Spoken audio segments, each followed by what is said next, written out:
Kababayan Today, your premier resource for anything and everything Filipino and Filipino-American. Every day on the program, we give you a reason to celebrate Filipino pride. And today, no different, even in sports. This Pinoy Sports Update is brought to you by Southern California Toyota Dealers.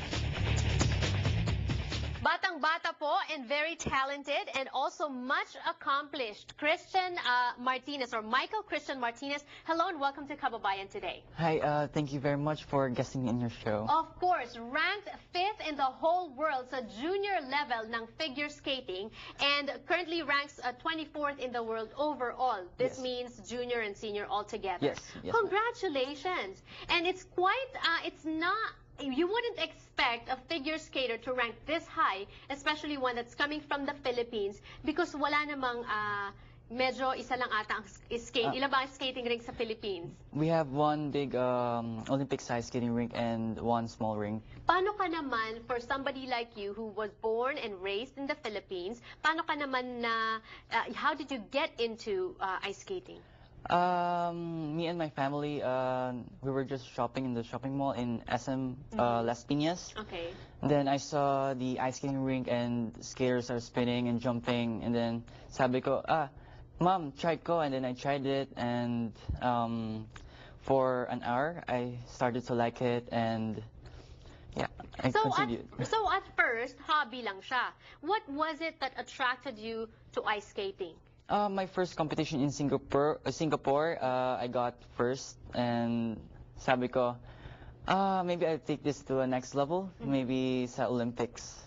Yeah. Which you did. You are on your way to the Winter Olympics in February. Yes, in February. Oo. Kamusta naman ang training mo for the Winter Olympics? Now, grabe, it's much harder because it's Olympics. So I'm doing more strengthening and more lessons with my Olympic coach.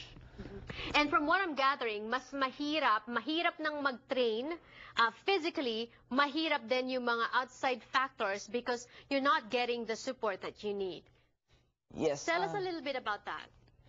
Not because I need 4 to 6 hours training because that's the kind of veterans skaters in the US. Yung mga nag-skate sa Olympics.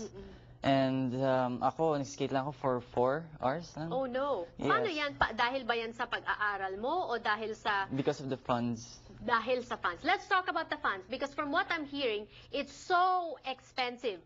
A pair of skates alone can cost $1,000.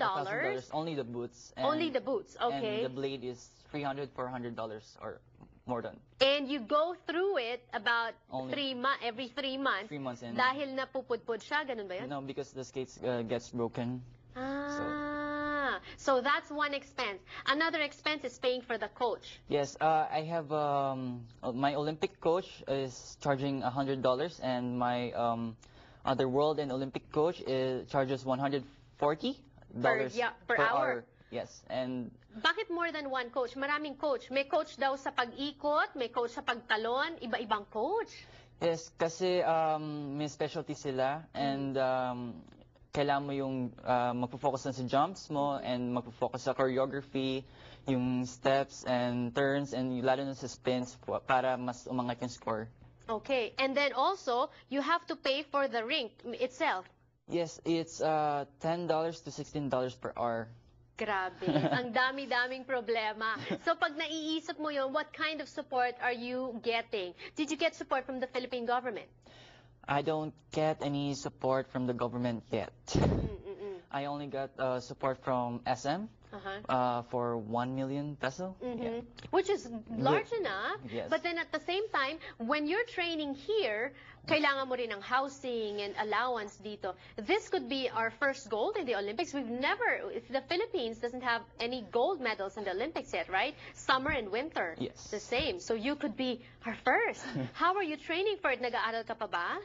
Yeah, right now I just finished high school and I'm doing gap year.